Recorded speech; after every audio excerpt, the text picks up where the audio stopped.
Assalamualaikum warahmatullahi wabarakatuh.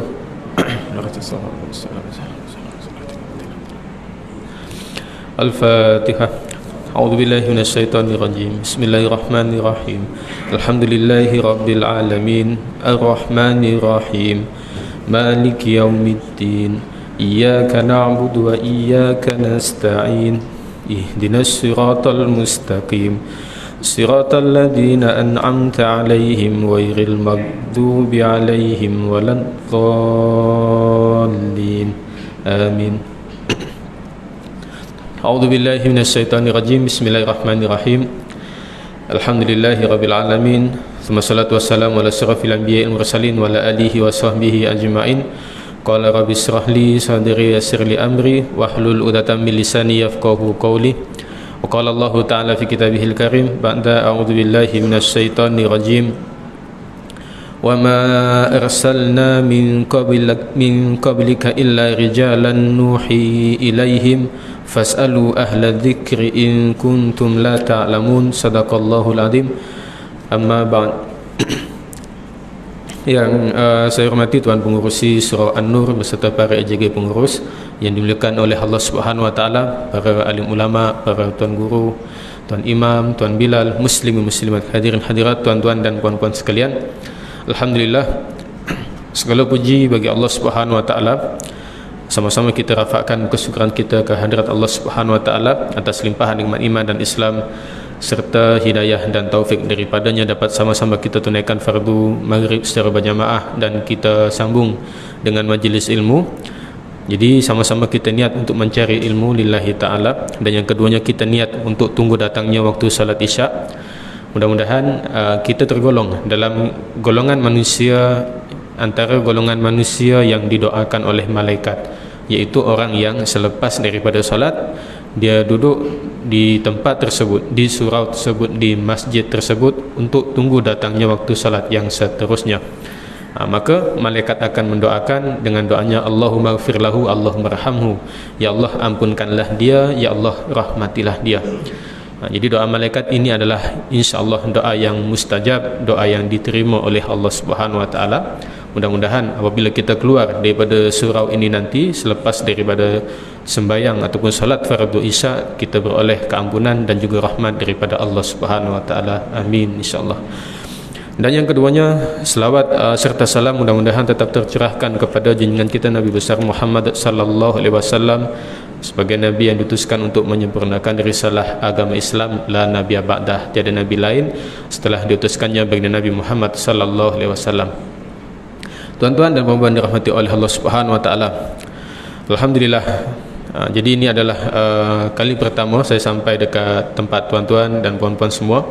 Walaupun kalau kata Seksyen 20 ni biasa je, sebelum ni ulang-alik ada urusan dekat Maybank Seksyen 20 tu. Tapi ini adalah kali pertama kita dapat bertemu.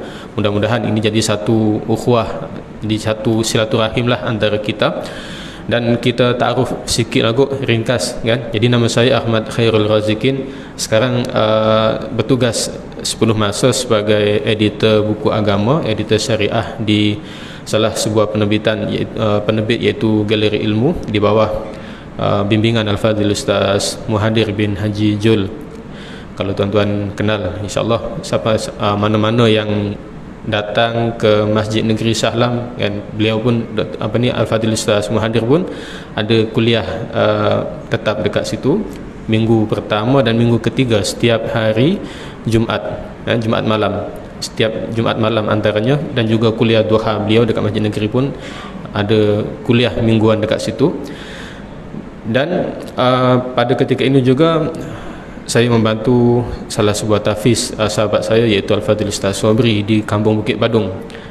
Itu tahfiz Komtas cawangan yang kedua. Yang pertama dekat Kampung Delik Baru di bawah bimbingan Ustaz Safidin Amran. Baik, jadi insya-Allah itu seberingkas ta'aruf kita. Dan insya-Allah pada malam hari ini, pada kesempatan yang ada ni, kita akan bincangkan tentang satu buku yang ditulis oleh Al-Fadhil Ustaz Jeffrey Abu Bakar Mahmudi. Satu buku yang bertajuk Umat Bertanya Rasul Menjawab. Buku ni, Umat Bertanya Rasul Menjawab. Himpunan 40 hadis pertanyaan para sahabat kepada Rasulullah sallallahu alaihi wasallam. Jadi buku yang ditulis ini oleh Al-Fadhil Ustaz Jeffrey ini merupakan himpunan 40 hadis. Kalau kita sebut tentang kitab hadis 40, yang masyhur ialah antaranya yang masyhur yang ditulis oleh Al-Imam An-Nawawi rahimahullahu taala, Al-Arba'un An-Nawawiyah, kan, 40 hadis Imam An-Nawawi. Dan pada masa yang sama ramai lagi dan banyak lagi kitab-kitab hadis 40 yang telah ditulis oleh para alim ulama yang lain. Tak ketinggalan juga para alim ulama yang ada dekat tanah air kita, dekat Nusantara ni, sangat banyak, kan? Kalau tuan-tuan kenal antaranya 40 hadis peristiwa akhir zaman yang ditulis ataupun yang disusun oleh almarhum Abu Yasir Ahmad Fahmi Zamzam rahimahullahu taala. 40 hadis tentang amalan mulia, kan? Juga 40 hadis, macam-macam jenis kitab-kitab yang bertemakan tentang 40 hadis. Maka pada buku ini juga disebut sebagai 40 hadis, tetapi 40 hadis yang macam mana? 40 hadis tentang pertanyaan para sahabat yang pernah ditanyakan kepada baginda Nabi Muhammad sallallahu alaihi wasallam. Jadi kenapa Ustaz Jeffrey tulis buku ni? Sebab beliau selalu pergi bermusafir, dan apabila singgah dekat mana-mana masjid ataupun surau, selalu ternampak satu buku yang bersifat Q&A, buku soal jawab. Dulu kan pernah orang kata famous lah, kan, buku-buku yang bersifat Q&A ni. Ada Q&A tentang solat, Q&A tentang puasa, Q&A tentang muamalat, dan macam-macam lagi. Dan kalau kita ingat Al-Fadhil Ustaz Azhar Idrus dulu, waktu tengah famous naik dulu pun, antara faktor yang terbesar ialah melalui soal jawab lah, kan, melalui jawapan. Ada orang tanya, Ustaz Azhar jawab secara direct. Jadi melalui kaedah Q&A ini kita boleh dapat mengetahui satu-satu perkara lebih direct, secara langsung. Dia tak bahas ikut bab, tetapi terus masuk kepada persoalan. Jadi masing-masing tu ada kelebihan dia lah, kan. Baik, jadi oleh kerana itu Ustaz Jeffrey berkehendak ataupun berhasrat, alangkah baiknya kalau kita ni boleh himpunkan soalan-soalan yang pernah ditanyakan oleh para sahabat, yang ditanyakan dan yang dijawab sendiri oleh sebaik-baik Nabi, sebaik-baik Rasul, sebaik-baik makhluk, iaitu baginda Nabi Muhammad sallallahu alaihi wasallam. Itu oleh kerana itulah, kan, beliau susun kitab ini, susun buku ini, dan di dalamnya dihimpunkan 40 hadis tersebut. Di samping ada 40 hadis, juga disertakan sekali dengan syarah ataupun penjelasan, supaya apa? Kalau kita baca, kan, kita tahu apa yang dikehendaki oleh hadis tersebut. Itu kepentingan syarah ataupun penjelasan. Dan penjelasan ini bukan daripada penulis sendiri, tetapi beliau ambil kutip daripada pendapat para alim ulama yang muktabar. Baik, tuan-tuan dan puan dirahmati oleh Allah Subhanahu wa taala, dalam bahagian mukadimah penyusun kitab ini menyebutkan tentang satu firman Allah Subhanahu wa taala dalam surah An-Nahl ayat 43 yang kita bacakan pada permulaan tadi, iaitu firman Allah Subhanahu wa taala, a'udzubillahi minasyaitonirrajim, wa ma arsalna min qablika illa rijalan nuhi ilaihim fas'alu ahla dzikri in kuntum la ta'lamun. Ayat ini adalah satu ayat yang biasa kita dengar, kan? Apabila kita sebut je ayat fas'alu ahla dzikri in kuntum la ta'lamun, yang terbayang dekat fikiran kita ialah kita tahu. Kalau kita tak tahu ataupun kalau kita tak mengetahui tentang satu-satu perkara, kita tanya kepada orang yang pakar, kita tanya kepada orang yang ahlinya, kita tanya kepada para alim ulama. Itu kalau kita dengar ayat tersebut, kita baca ayat tersebut, itulah yang akan terlintas di fikiran kita. Betul, kan? Tetapi kita tengok dulu apa asbabun nuzul, kan, ataupun apa yang menyebabkan ayat ini diturunkan. Apa kisah di sebalik penurunan ayat ini? Disebutkan oleh Syekh As-Sabuni. Beliau menyatakan bahawa ayat 43 daripada surah An-Nahl tersebut diturunkan, asalnya ialah diturunkan kepada orang-orang musyrik Makkah, kaum musyrik Makkah, musyrikin Makkah. Pada ketika itu orang-orang musyrik Makkah ini yang menyekutukan Allah Subhanahu wa taala, mereka pernah orang kata mempertikaikan tentang kenabian bagi Nabi Muhammad sallallahu alaihi wasallam. Kerana apa? Orang-orang musyrik Makkah mereka tak nak beriman kepada baginda Nabi, sehingga akhirnya mereka pun menciptalah mereka satu alasan supaya mereka ni boleh berlepas diri daripada beriman kepada baginda Nabi. Dan akhirnya mereka pun kata tak layak ataupun tak patut gelaran Nabi ataupun Rasul itu diberikan kepada manusia, khususnya kepada baginda Nabi Muhammad sallallahu alaihi wasallam. Tak patut, kata mereka. Sebab apa? Sebab gelaran Nabi dan Rasul itu adalah gelaran yang mulia, pangkat yang tinggi. Maka sepatutnya tak diberikan kepada manusia tetapi diberikan kepada malaikat. Itu kata orang-orang musyrik Makkah. Tetapi sebagaimana kita sebutkan tadi, itu hanyalah sebagai satu alasan semata-mata kerana mereka tak nak beriman. Itu je sebenarnya, kan? Maka oleh kerana itulah Allah Subhanahu wa taala sebutkan dalam ayat yang lain, contohnya dalam surah Al-An'am ayat yang ke-9, Allah Subhanahu wa taala berfirman, walau ja'alnahu malakan la ja'alnahu rajula. Sekiranya Allah Subhanahu wa taala berkehendak untuk menciptakan nabi dan rasul itu daripada kalangan malaikat, maka nescaya Allah Subhanahu wa taala akan jadikan ia, malaikat tadi itu, sebagai seorang lelaki. Maksudnya sekarang ni kita mengetahui bahawa semua nabi dan rasul itu adalah daripada kalangan manusia, kan? Tak ada satu pun yang diutus daripada kalangan malaikat. Kerana apa? Tujuan nabi dan rasul diutuskan kepada kita adalah supaya kita ni boleh mengikuti nabi dan rasul tersebut. Kita boleh jadikan para nabi dan rasul itu sebagai contoh tauladan dalam segenap aspek kehidupan kita. Tetapi kalau sekiranya Nabi dan Rasul itu diutus daripada kalangan malaikat, yang kita dia maklum bahawa malaikat ini adalah satu makhluk yang ghaib, yang kita tak nampak, maka seakan-akan tak tercapailah tujuan tersebut. Macam mana kita nak lihat, nak tengok seorang Rasul itu mendirikan solat kalau ia, Rasul itu, daripada kalangan malaikat? Kita tak nampak. Macam mana Rasul itu boleh melakukan, kita boleh tengok Rasul itu melakukan ibadah-ibadah yang lain, bermuamalah dengan sesama makhluk yang lain, kalau Rasul itu diutus daripada kalangan makhluk yang gaib seperti malaikat?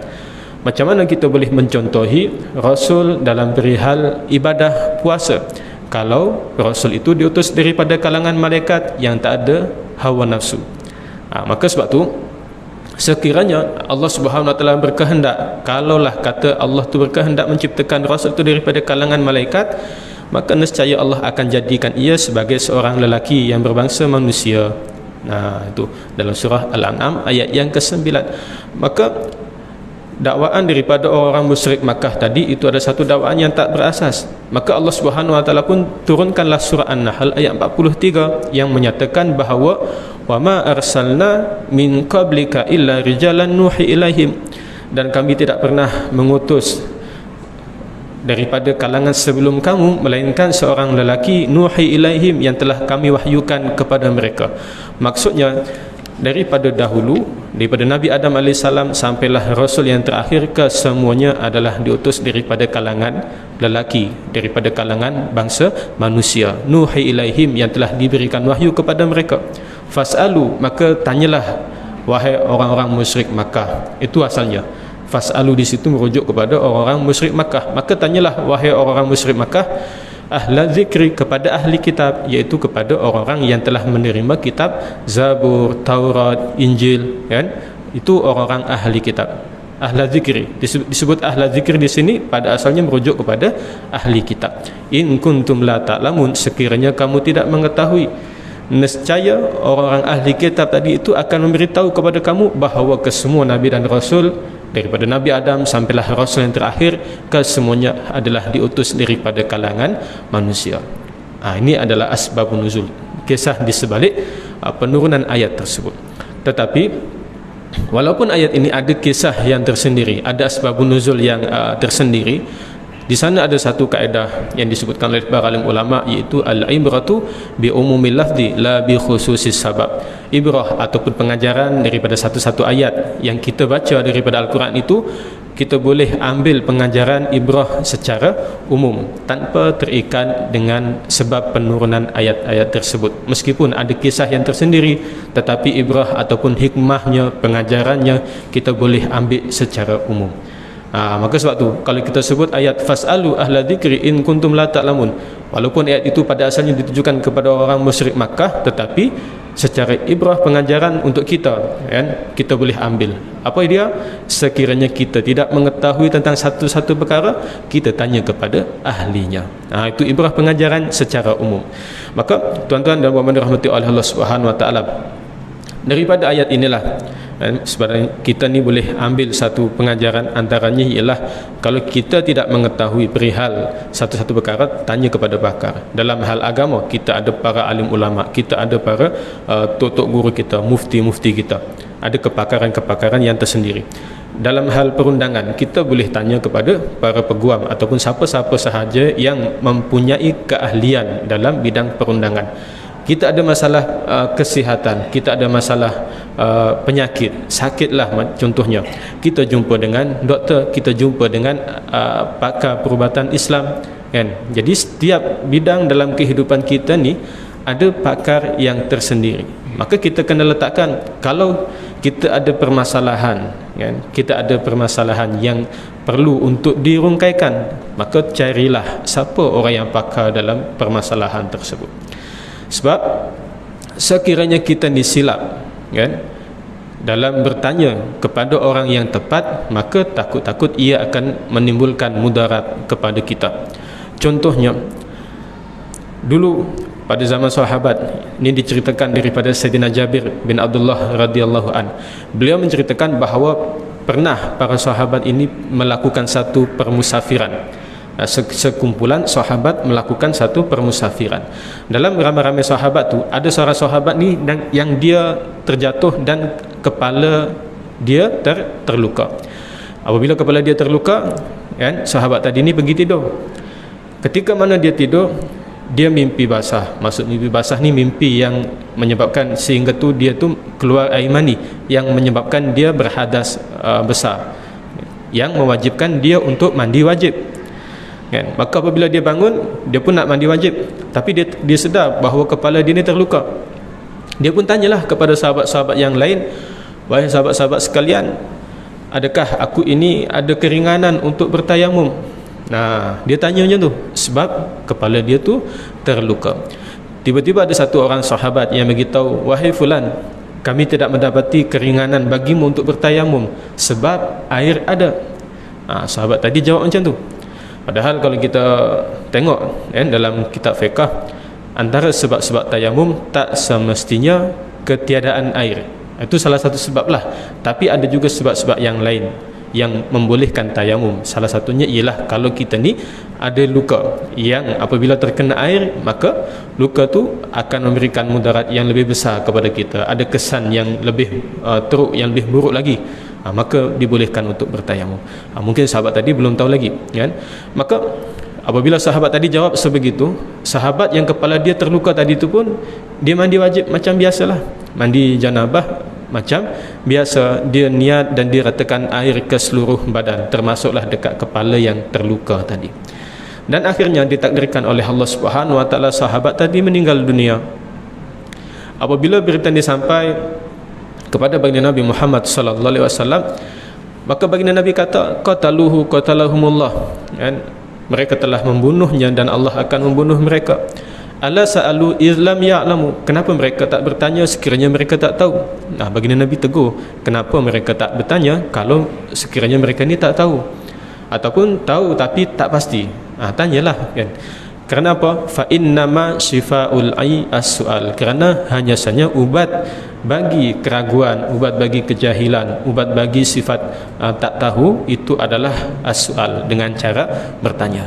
Bertanya itulah yang boleh merongkaikan, orang kata, sifat ragu-ragu dalam hati kita ataupun sifat tidak tahu dalam hati kita. Kemudian baginda Nabi jelaskan kepada para sahabat, innama kana yakfihi ayyatayammama wa ya'sira ala jurhihi khirqatan thumma yamsaha 'alaiha wa yaghsila sa'ira jasadih. Baginda Nabi ajarkan kepada para sahabat, iaitu hanya sebenarnya memadai bagi dia tadi, sahabat yang kepala dia terluka tadi itu, untuk bertayamum dan membalut lukanya dengan kain perca, seterusnya menyapu air di atas balutan dan mandi ke seluruh badannya. Jadi baginda Nabi ajarkan sahabat tadi tu sebenarnya boleh tayamum. dia tayamum untuk menggantikan anggota yang terluka yang tak boleh terkena air mandi wajib. Dia tayamum, niat tayamum, dan kemudian sapukan debu dekat wajah dan juga kedua-dua tangan. Selepas tu dia balut luka tadi tu dengan kain perca dan dia sapukan air dekat balutan tadi, dekat kain perca tadi tu. Jadi air tu dia tak masuk direct, tak terkena direct dengan kepala yang terluka tadi. Manakala bahagian tubuh yang lain yang tak terkena, yang tak dibalut tadi, dia kenakan air, dia mandikan macam biasa. Beza. Kalau yang jawapan daripada sahabat yang bagi jawapan tadi tu, dia tak perlu tayamum, mandi je macam biasa. Bezanya dekat mana? Kepala yang terluka tadi tu sama ada terkena air secara direct ataupun tak terkena air. Yang membezakan dekat situ. Maka kesan daripada perbuatan ini, ia boleh menyebabkan sampai tahap hilang nyawa. Itu salah satu contohlah dalam orang kata sekiranya kita ni tak berhati-hati dalam bertanya tentang satu-satu permasalahan. Sama pada zaman sekarang, kita hidup orang kata di zaman media sosial kan. Banyak persoalan-persoalan, pertanyaan-pertanyaan yang sepatutnya kita tanya kepada orang yang tepat, kepada orang yang pakar, tapi kita tanyakan dekat media sosial. Tak semua soalan kita boleh tanya dekat media sosial kan? Kalau soalan kecil ringan, kita kedai mana yang sedap untuk sarapan pagi, contoh kan, kedai mana yang sedap untuk pergi healing, contoh.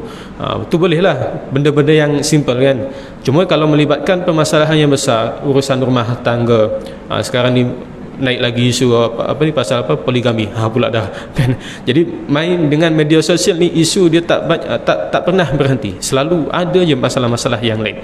Jadi melibatkan benda-benda yang besar ni, sebaiknya kita tanyalah kepada orang yang pakar. Sebab kalau dekat media sosial kita main campak soalan, yang jawab tu macam-macam. Ada orang yang ada kepakaran, ada orang yang entah tak ada kepakaran pun, dia pun bagi komen juga.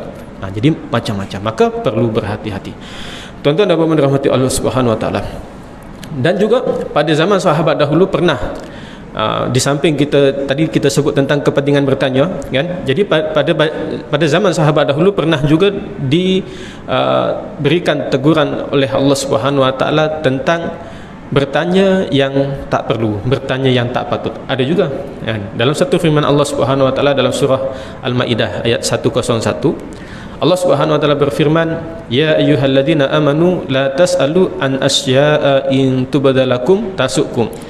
Wahai orang yang beriman, janganlah kamu bertanya kepada baginda Nabi Muhammad sallallahu alaihi wasallam tentang satu-satu perkara yang sekiranya ia dijelaskan kepada kamu, maka ia akan menjadi sukar bagi kamu. Jadi Sayyid Qutb, salah seorang ulama Mesir, beliau menjelaskan maksud soalan ataupun maksud bagi ayat ini ialah bahawa kita ni, khususnya para sahabat dahulu, dilarang oleh Allah Subhanahu Wa Taala untuk bertanya kepada baginda Nabi tentang satu perkara yang tak dijelaskan hukum hakamnya. Kalau katalah baginda Nabi sebut benda tu umum, maka biarlah umum, janganlah kita tanya secara terperinci. Kalau baginda Nabi tak jelaskan hukum hakam tentang satu-satu perkara, maka sebaiknya elakkan untuk bertanya. Sebab apa? Sebab ia boleh, sekiranya dijawab oleh baginda Nabi, maka ia boleh menyebabkan kesukaran bagi umat Islam. Contohnya dalam sebuah hadis yang diriwayatkan daripada Sayyidina Ibnu Abbas radhiyallahu an, beliau berkata, Rasulullah sallallahu alaihi wasallam telah menyampaikan khutbah kepada kami, kepada para sahabat ketika itu, seraya bersabda, ya ayyuhan nas innallaha kataba alaikumul hajjah. Wahai umat manusia, sesungguhnya Allah Subhanahu Wa Taala telah mewajibkan ke atas kamu ibadah haji. Ini satu ungkapan yang umum. Baginda Nabi bagi tahu kepada para sahabat, Allah telah mewajibkan ke atas kamu ibadah haji. Itu je kenyataan baginda Nabi. Tak dijelaskan ibadah haji ni sekali seumur hidup ke, ataupun sekali setahun ke, ataupun macam mana, tak dijelaskan. Tapi baginda Nabi sebut secara umum. Tiba-tiba ada satu orang sahabat yang bernama Sayyidina Al-Aqra' bin Habis radhiyallahu an. Beliau bangun dan berdiri bertanya, afi kulli amin ya Rasulullah, adakah ibadah haji itu perlu dibuat pada tiap-tiap tahun wahai Rasulullah? Tengok, soalan ini adalah soalan yang memperincikan. Sebab kenyataan baginda Nabi tadi itu umum. Maka sahabat tadi ni bangun dan dia tanya, perlu dibuat tiap-tiap tahun ke? Kan? Maka baginda Nabi pun berikan jawapan, dan jawapan baginda Nabi ini adalah menunjukkan ataupun mengajarkan kepada kita bahawa setiap persoalan daripada para sahabat tentang satu-satu perkara hukum hakam, ia boleh merubah keadaan hukum hakam itu, sebab yang jawab adalah baginda Nabi Muhammad sallallahu alaihi wasallam. Maka apa kata baginda Nabi? Baginda Nabi bersabda, "Lau qultuha la wajabat." Kalau aku kata ya, maka ia akan jadi wajib tiap-tiap tahun. Itu kalau sekiranya baginda Nabi kata ya. Kemudian walau wajabat lam ta'malu biha. Kalau dah wajib tiap-tiap tahun, lam ta'malu biha, kamu tak akan buat benda tu. Walam tastati'u an ta'malu biha, dan pasti kamu tak akan mampu untuk buat perkara tersebut. Ini baginda Nabi ajar kepada para sahabat dan juga kepada kita semualah bahawa soalan yang memperincikan tersebut ia boleh merubah hukum hakam pada ketika itu. Tapi baginda Nabi simpulkan, al-hajju maratan, ibadah haji itu satu kali sahaja dalam seumur hidup kita. Faman zada fatatawun, barang siapa yang buat lebih daripada itu, maka ia adalah satu ibadah yang sunat baginya. Ini contoh tentang hadis tentang persoalan yang tak sepatutnya ditanyakan kepada baginda Nabi tentang satu-satu perkara yang disebut secara umum, maka para sahabat pada ketika itu dilarang. Ulama sebut dilarang ni bukanlah haram, tetapi pada tahap makruh. Jadi pada zaman dulu makruhlah bertanya tentang perkara-perkara sebegitu. Kalau zaman sekarang baginda Nabi dah wafat, tak bersama dengan kita, maka tak mengapa. Hukum makruh tu hanya berlaku pada ketika itu sahaja. Itu menurut sebahagian ulama lah. Sebab apa? Sebab pada ketika ini hukum hakam dah tetap. Jadi kalau kita tanya apa-apa pun, hukumnya begitulah. Ibadah yang telah ditetapkan, tetaplah. Ibadah haji kalau dah wajib satu kali seumur hidup, itulah yang wajib. Kalau salat dah wajib lima waktu dalam sehari semalam, itulah yang wajib. Dia tak berlaku perubahan hukum hakam. Baik. Dalam lafaz yang lain yang disebutkan oleh imam di dalam lafaz Imam Muslim, disebutkan dengan tambahan, zaruni ma taraktukum, tinggalkanlah kepadaku apa yang aku biarkan kepada kamu tanpa dihuraikan atau diperincikan. Fa inna ma halaka man kana qablakum bi kathrati su'alihim wa ikhtilafihim ala anbiya'ihim. Kerana sesungguhnya telah binasa orang yang sebelum kamu kerana banyaknya bertanya tanpa keperluan dan perselisihan mereka kepada para nabi mereka. Jadi baginda Nabi bagi tahu, kalau baginda Nabi sebut benda tu secara umum, biar dia macam umum macam tu, jangan tanya lebih-lebih. Kerana apa? Umat-umat terdahulu mereka terlalu banyak bertanya tentang satu perkara yang tak sepatutnya. Contohnya Bani Israel, kan? Apabila Allah Subhanahu Wa Taala perintahkan untuk sembelih lembu, mereka pun tanyalah soalan macam-macam. Nak lembu yang macam mana, yang besar ke yang kecil, ataupun yang tua ke yang muda, kan? Maka akhirnya soalan-soalan tersebut menyukarkan mereka sendiri untuk mencari lembu yang telah disebutkan oleh Allah Subhanahu Wa Taala. Itu contohnya. Waqtilafihim ala anbiya'ihim, dan juga perselisihan nabi-nabi ataupun umat-umat terdahulu ini kepada para nabi dan rasul mereka. Itu mereka dibinasakan oleh Allah Subhanahu Wa Taala, antara faktornya sebab itu tadi.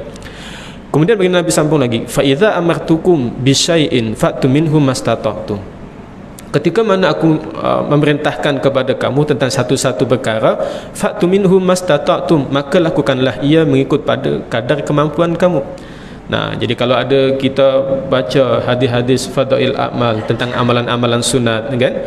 Maka kalau sekiranya hadis tersebut menyebut tentang satu-satu amalan yang disebut secara general, secara umum, tak ditentukan bilangan dia berapa, maka kita boleh buat ikut pada kadar kemampuan kita.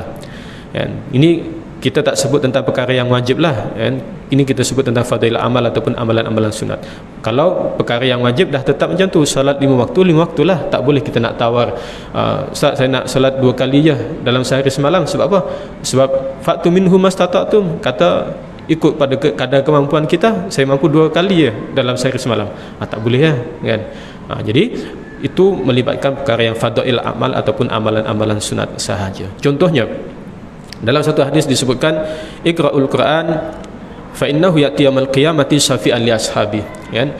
Bacalah olehmu Al-Quran kerana pahala Al-Quran itu akan datang pada hari kiamat kelak untuk menjadi syafaat kepada pembacanya. Jadi dalam hadis itu disebutkan iqra'ul Quran, bacalah olehmu Al-Quran.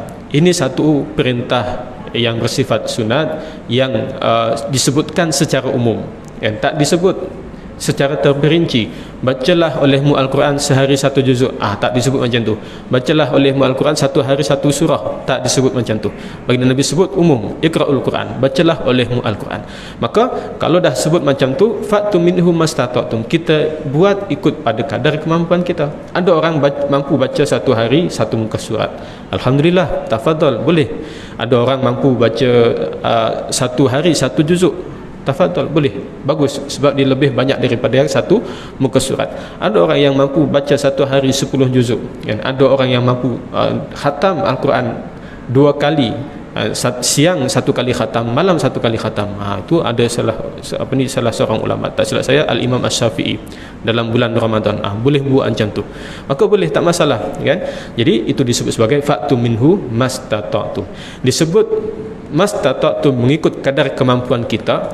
Maka ada orang yang dia mampu sikit, dia buat cara sikit. Ada orang mampu buat cara banyak, dia pun buatlah cara banyak. Tetapi dari segi pahala, orang yang baca banyak ikhlas dengan orang yang baca sikit ikhlas, orang yang baca banyak itu yang dapat lebih pahala. Sebab apa? Al-ajru biqadri ta'ab. Pahala itu bergantung pada kadar kesukaran pengorbanan kita. Semakin banyak masa kita korbankan, tenaga kita korbankan untuk beribadah kepada Allah Subhanahu Wa Taala, maka pahala yang kita dapat pun semakin besarlah, kan? Berbanding apabila kita korbankan sedikit sahaja daripada usaha ataupun dan masa dan tenaga kita. Kemudian baginda Nabi sambung lagi, wa idza nahitukum an syai'in fada'uh, dan sekiranya aku melarang kamu daripada melakukan satu-satu perkara, maka tinggalkanlah ia. Jadi senang, kalau ada hadis yang bersifat larangan, maka terus kita tinggalkan. Yang tu tak perlu nak fikir panjang lah, kan? Terus tinggalkan macam tu sahaja, itu lebih senang, lebih mudah. Maka tuan-tuan dan puan-puan dirahmati oleh Allah Subhanahu Wa Taala. Jadi itu adalah tentang kepentingan bertanya, dan apakah pertanyaan yang tak dibolehkan, atau yang kita bahaskan tadi. Maka kita tengok contoh beberapa hadis persoalan yang pernah ditanyakan oleh para sahabat kepada baginda Nabi Muhammad sallallahu alaihi wasallam. Yang pertama iaitu hadis tentang bagaimanakah cara wahyu diturunkan kepada Rasulullah sallallahu alaihi wasallam. Bismillahirrahmanirrahim. An Aisyah ummul mukminin radhiyallahu anha, daripada Sayyidatina Aisyah radhiyallahu anha, iaitu ummul mukminin, ibunda bagi orang-orang yang beriman, Annal Harith bin Hisham radhiyallahu an, bahawa sesungguhnya Sayyidina Harith bin Hisham radhiyallahu an sa'ala Rasulullah sallallahu alaihi wasallam, bertanya kepada baginda Nabi Muhammad sallallahu alaihi wasallam. Maka dia berkata, ya Rasulullah, kaifa ya'tikal wahyu? Itu soalan dia. Wahai Rasulullah, bagaimanakah wahyu itu turun kepada kamu? Bagaimanakah wahyu itu sampai ataupun datang kepada kamu? Maksudnya ialah bagaimanakah wahyu itu diturunkan kepada baginda Nabi. Faqala Rasulullah sallallahu alaihi wasallam, maka baginda Nabi bersabda, ahyanan, ini yang pertama, kadang-kadang, ya'ti ini mithla salsalatil jaras, kadang-kadang wahyu itu turun kepada aku seperti bunyi decingan loceng. Wa huwa asadduhu alayya, maka ini adalah cara yang paling berat yang aku rasakan. Fayufsamu anni wa qad wa'aitu anhu maqala, maka apabila selesai daripada wahyu itu diturunkan, terus kata baginda Nabi, aku boleh mengingati apa yang telah disebutkan oleh malaikat Jibril. Jadi dalam hadis ini, yang pertamanya disebut cara wahyu itu turun seperti bunyi decingan loceng. Apa maksudnya? Disebutkan dalam kitab Fathul Bari syarah Sahih Al-Bukhari, Al-Imam Ibn Hajar Al-Asqalani menyebut ada dua pendapat. Pendapat yang pertama, ulama mengatakan bahawa maksud seperti bunyi decingan loceng tu, suara wahyu itu sangat jelas, sehingga jelas dia tu seperti bunyi decingan loceng. Kalau kita pernah dengar bunyi loceng dekat mana, kilang ke ataupun sekolah, kalau zaman sekolah dulu kita ada pakai loceng besi tu kan, kuat bunyi dia kan. Jadi diibaratkan sebegitu. Ini pendapat yang pertama, menunjukkan tentang jelasnya bunyi wahyu tersebut.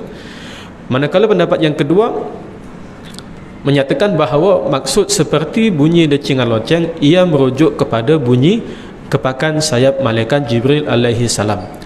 Jadi sayap malaikat Jibril ni dalam satu riwayat disebutkan ada 600 kepak, ada 600 sayap. dan ia memenuhi, kalau kita boleh nampaklah, kalau sekiranya ditunjukkan oleh Allah Subhanahu Wa Taala, ia memenuhi ufuk timur dan barat. Boleh kita bayangkanlah kalau kita berdiri dekat satu padang yang luas ataupun berdiri dekat tepi pantai, boleh nampak ufuk timur dan barat, maka bayangkan sebesar itulah luas ataupun besarnya sayap malaikat Jibril, besarnya malaikat Jibril dengan 600 sayapnya. Jadi bunyi kepakan sayap tersebut seperti bunyi decingan lonceng. Ini menurut pendapat yang kedua. Dan cara ini adalah satu cara yang dirasakan paling berat oleh baginda Nabi Muhammad sallallahu alaihi wasallam. Ulama sebut semua cara penerimaan wahyu itu adalah berat, tapi cara seperti bunyi decingan lonceng inilah yang paling berat. Itu yang pertama. Wa ahyanan, dan juga kadang-kadang yatamatsalu li al-malak rajulan, dan kadang-kadang malaikat Jibril menyamar ataupun menyerupai sebagai seorang lelaki. Fayukallimuni fa'ai ma yakul, lalu dia berkata kepadaku dan aku akan mengingatinya. Jadi ada kalanya, ini cara yang kedua, malaikat Jibril alaihissalam datang kepada baginda Nabi dalam bentuk seorang lelaki, menyamar sebagai seorang lelaki. Antara peristiwa yang masyhur ialah dalam hadis Jibril. Hadis Jibril ni hadis yang berceritalah tentang malaikat Jibril alaihissalam yang ada disebutkan dalam kitab Al-Arba'un An-Nawawiyah, kitab 40 hadis Imam An-Nawawi, hadis yang kedua tak silap saya, yang diriwayatkan daripada Sayyidina Umar bin Al-Khattab radhiyallahu an. Jadi Sayyidina Umar bin Al-Khattab ni menceritakan pada ketika itu dalam satu majlis ilmu ni datang satu orang lelaki yang berpakaian serba putih. Jadi kalau orang dulu, orang dekat Madinah, kalau orang berpakaian serba putih, biasanya dia bukan orang jauh lah, biasanya daripada Korea tersebut, dari tempat itu sendiri, sebab pakaian putih, dia nak jaga kebersihan tu. Jadi para sahabat ni tengok lelaki ni pakaian putih, tapi tak ada seorang pun yang kenal siapa lelaki tersebut, kan? Itu keanehan yang pertama lah. Dan kebiasaannya kalau orang tak kenal, pastilah dia tu orang yang datang daripada tempat yang jauh.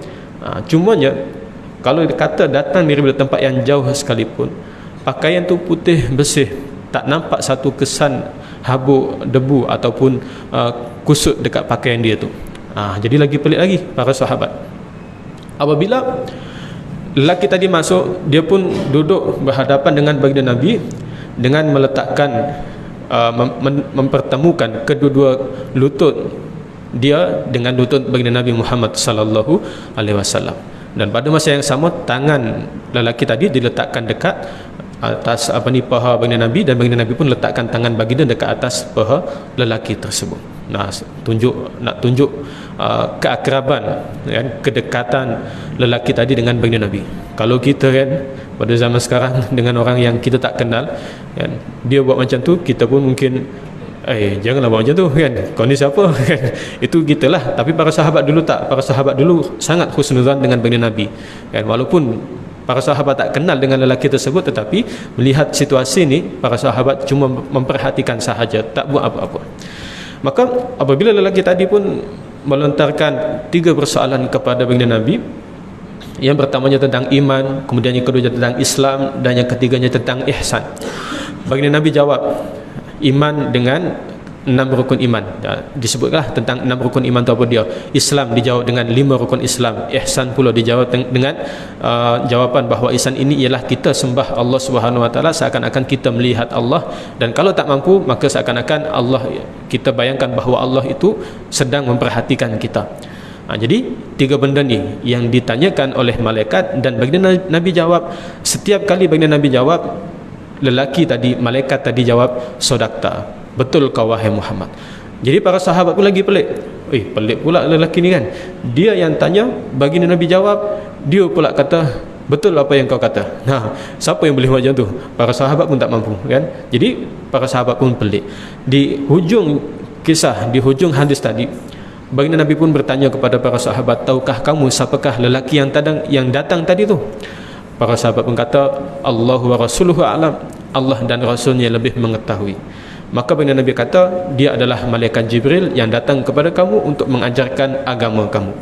Ini jadi satu, ini adalah satu peristiwa yang disaksikan oleh ramai para sahabat pada ketika itu tentang malaikat Jibril yang datang kepada baginda Nabi dalam bentuk menyerupai seorang lelaki yang berpakaian serba putih. Dan ia turut bukan sahaja disaksikan oleh baginda Nabi, juga turut disaksikan oleh para sahabat yang ada pada ketika itu. Ini adalah satu peristiwa yang masyhurlah berkenaan tentang malaikat Jibril datang dalam bentuk seorang lelaki. Kemudian kita kembali kepada hadis tadi. Sayyidatina Aisyah radhiyallahu anha menyambung, wa laqad ra'aituhu yanzilu alaihi alwahyu fil yaumi syadidil bardi fayafsimu anhu wa inna jabinahu la yatafassadu araqa. Kata Ummina Sayyidatina Aisyah radhiyallahu anha, beliau berkata, sungguh aku pernah melihat turunnya wahyu kepada baginda Nabi Muhammad sallallahu alaihi wasallam pada satu hari yang sangat dingin, yang sangat sejuk. Lalu apabila selesai wahyu itu turun, aku lihat dahi baginda mencucurkan keringat ataupun peluh. Jadi dalam hadis tadi itu disebut tentang dua cara wahyu diturunkan kepada baginda Nabi, kan? Tetapi ada tambahan daripada Sayyidatina Aisyah radhiyallahu anha. Beliau cerita bahawa pernah dalam satu hari, satu suasana yang sangat sejuk, yang sangat dingin, kan? Tiba-tiba apabila menerima wahyu tu, baginda Nabi Muhammad sallallahu alaihi wasallam sampai tahap berpeluh, mengeluarkan peluh dekat dahi baginda. Macam kita sekarang ni lah, duduk dalam masjid, duduk dalam surau, kan, dalam suasana yang sejuk, kan, dengan airconnya, tiba-tiba dahi kita berpeluh. Bayangkan, maksudnya ada satu perkara yang besar yang sedang kita alami, sama ada kita demam ke ataupun ada perasaan-perasaan yang lain. Baik, kita bagi laluan azan terlebih dahulu.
La haula wala quwwata illa billah.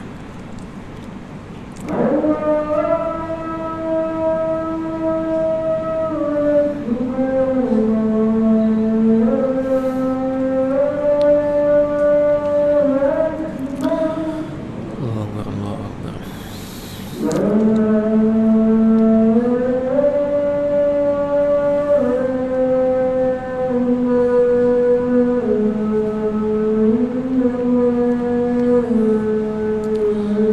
La ilaha illallah. Allahumma shalli ala sayyidina Muhammad rasulillah. Allahumma radita musul. Anta sayyidina Muhammadan rasulullah dan sahabatana. Rahmatika ya latif.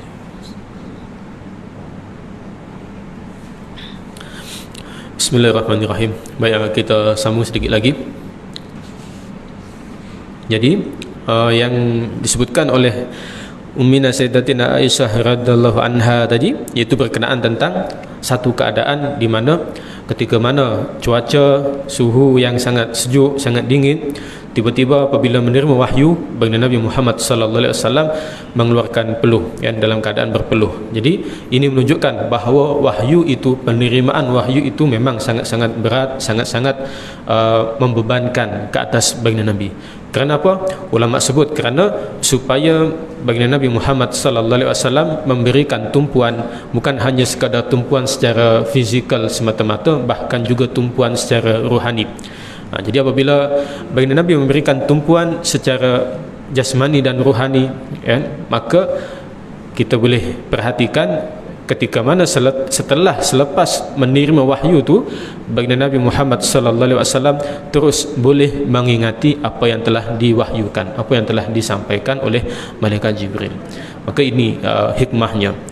Maka tuan-tuan dan puan-puan rahmati Allah Subhanahu wa taala. Jadi itulah soalan yang ditanyakan oleh salah seorang sahabat, iaitu Harith bin Hisham radhiyallahu an kepada baginda Nabi tentang bagaimana cara turun wahyu. Jadi dalam hadis tadi disebutkan dua kaedah, tetapi sebagaimana disebutkan dalam kitab Zakhirah Al-Uqbah bahawa cara penurunan wahyu kesemuanya itu lebih kurang ada 7 cara, ada 7 kaedah. 2 cara kita dah sebutkan tadi, manakala cara yang seterusnya iaitu ada kalanya wahyu itu disampaikan melalui mimpi. Jadi mimpi para nabi dan rasul itu adalah mimpi yang benar, ru'yatus salihah. Jadi mimpi para nabi dan rasul ia merupakan wahyu, dan wahyu itu boleh disampaikan melalui mimpi. Manakala cara yang seterusnya, ada kalanya wahyu itu ditiupkan secara langsung ke dalam dada baginda. Contohnya dalam sebuah hadis, iaitu baginda Nabi Muhammad sallallahu alaihi wasallam pernah bersabda yang mafhumnya ialah malaikat Jibril telah meniupkan wahyu ke dalam dadaku bahawasanya seseorang tidak akan mati melainkan setelah sempurna rezekinya, maka elokkanlah pencarian rezeki kamu. Jadi dalam hadis ini, mafhum hadis ini dinyatakan bahawa malaikat Jibril meniupkan terus ke dada baginda Nabi tentang satu berita bahawa manusia ni tidak akan meninggal dunia melainkan setelah sempurna rezekinya. Maka baginda Nabi pun perintahkan kepada kita, maka perelokkanlah, iaitu perelokkanlah pencarian rezeki kita ni. Ini contohnya. Kemudian juga ada kalanya wahyu itu disampaikan oleh malaikat Jibril dalam bentuknya yang asal. Ini juga pernah berlaku. Sewaktu baginda Nabi pernah melihat bahawa malaikat Jibril itu memiliki sayap yang sangat besar. Fizikal jasad malaikat Jibril ini sangat besar sehingga memenuhi ufuk timur dan barat. Kemudian juga ada kalanya wahyu itu disampaikan melalui di sebalik hijab. Contohnya dalam surah As-Surah ayat 51. Dan yang terakhir, ada kalanya wahyu itu disampaikan secara langsung oleh Allah Subhanahu wa taala tanpa melalui perantaraan. Antaranya salah satu contohnya ialah dalam peristiwa Mi'raj, ketika mana baginda Nabi di-mi'rajkan ke Sidratul Muntaha. Jadi dalam peristiwa Mi'raj ini, apabila baginda Nabi diangkat ke Sidratul Muntaha, baginda Nabi bermunajat di situ. Allah Subhanahu wa taala pun wahyukan tentang perintah solat 50 waktu sehari semalam. Itu perintah yang asal. Kemudian apabila baginda Nabi turun ke langit ke-6, langit ke-6 untuk ini berjumpa dengan Nabi Musa alaihi salam. Dekat situ Nabi Musa alaihi salam bagi tahu 50 ni banyak sangat ni. Umat kamu takkan mampu untuk buat benda tu, Maka Nabi Musa AS minta kepada baginda Nabi untuk minta kurang, minta diskaun. Akhirnya baginda Nabi naik lagi ke Sidratul Muntaha. Naik kali pertama dapat kurang 5 waktu, jadi 45 kan. Turun lagi, Nabi Musa AS kata, minta lagi, banyak lagi ni 45 ni, minta kurang lagi. Naik lagi, dapat lagi kurang 5 waktu, jadi berapa? 40. Begitulah seterusnya, naik turun daripada langit ke-6 ke Sidratul Muntaha berulang kali, sehingga tinggal 5 kali sehari semalam. Itulah lah tu kan. Dan Nabi Musa AS kata, ini banyak lagi ni, 5 waktu sehari semalam, umat kamu tak akan mampu untuk buat. Baginda Nabi dah segan, dah naik banyak kali ni, dah tinggal 5, tak apalah, maksudnya okey tu 5 kali kan, daripada dibandingkan 50 kali waktu tadi tu. Tetapi rahmat daripada Allah Subhanahu Wa Taala, meskipun solat 5 waktu yang kita lakukan ini hanya 5 waktu sahaja, tapi kalau kita buat betul-betul ikhlas mengharapkan keredaan daripada Allah Subhanahu Wa Taala, pahala dia menyamai kita mendirikan solat itu sehingga 50 kali dalam sehari semalam. Itu adalah contoh bagaimana Allah Subhanahu Wa Taala mewahyukan satu-satu perkara kepada baginda Nabi secara direct, secara langsung. Contohnya dalam peristiwa Mi'raj tadi. Tapi kita dalam akidah Ahlussunnah wal Jamaah kena jelas bahawa baginda Nabi pergi Mi'raj, dibawa Mi'raj ke Sidratul Muntaha bukanlah menunjukkan Allah itu berada dekat situ. Itu yang kena jelas, kena faham. Allah Subhanahu Wa Taala wujud tanpa tempat. Tempat ni adalah makhluk Allah yang cipta. Jadi sebelum adanya tempat, Allah Subhanahu Wa Taala dah sedia ada. Maka Sidratul Muntaha itu adalah satu wasilah untuk baginda Nabi Muhammad sallallahu alaihi wasallam bermunajat kepada Allah Subhanahu Wa Taala. Bukan tempat untuk Allah Subhanahu Wa Taala, tetapi tempat untuk baginda Nabi bermunajat, dan juga untuk menunjukkan ketinggian darjat baginda Nabi Muhammad sallallahu alaihi wasallam. Maka itu yang kita perlu jelas. Maka tuan-tuan dan puan-puan dirahmati Allah Subhanahu Wa Taala, jadi itu adalah contoh tentang soalan yang pernah ditanyakan oleh salah seorang sahabat kepada baginda Nabi Muhammad sallallahu alaihi wasallam. Maka saya rasakan itu sahaja yang dapat kita kongsikan pada malam hari ini. Mudah-mudahan ada manfaat, ada kebaikan yang boleh kita ambil untuk kita jadikan sebagai bekal akhirat kita. Dan yang terakhir, saya diamanahkan oleh sahabat saya Al-Fadhil Ustaz Sobri untuk mencari dana bagi komplek tahfiz Al-Quran dan Sukan Sofiuddin di Kampung Bukit Badung Ijuk. Jadi insyaAllah pada tuan-tuan dan puan yang ingin menyumbang nanti boleh masukkan ke dalam tabung yang disediakan bahagian belakang. Semoga Allah Subhanahu Wa Taala memberikan ganti yang lebih baik kepada tuan-tuan dan puan-puan, dan kami ucapkan jazakumullahu khairan. Yang baik datangnya daripada Allah Subhanahu Wa Taala, tersalah cakap, terkasar bahasa, datangnya daripada kelemahan diri saya sendiri. Aku qouli hadza astaghfirullahaladzim li wa lakum wa li walidina wa walidikum. Assalamualaikum warahmatullahi wabarakatuh. Subhanakallahumma wa bihamdika asyhadu an la ilaha illa anta astaghfiruka. Bismillahirrahmanirrahim. Wal 'asr innal insana lafi khusr illa alladziina aamanu wa 'amilus solihati wa tawassaw bil haqqi wa tawassaw bis sabr.